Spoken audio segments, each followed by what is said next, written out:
मैं तो कहूँगा कि पिछले 8-10 वर्ष में जिस प्रकार की प्राथमिकता जम्मू कश्मीर को मिली है और क्षेत्र को मिली है, वैसी कभी पहले ना थी।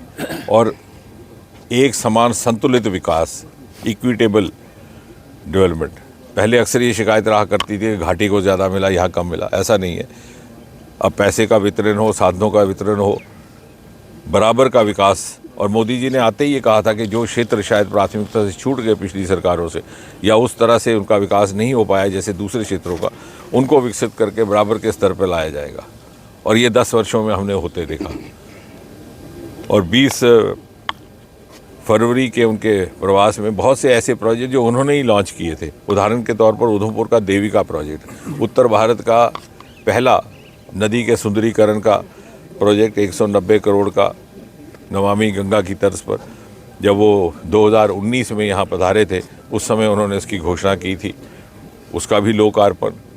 इस प्रकार शाहपुर कंडी का प्रोजेक्ट जो कठुआ के लिए बड़ा महत्वपूर्ण है, और दोनों जो हमारे सीमावर्ती ज़िले हैं, कठुआ और उस तरफ पठानकोट और गुरदासपुर, 40-45 वर्ष से पिछली सरकारों ने उसको रोक करके रखा था।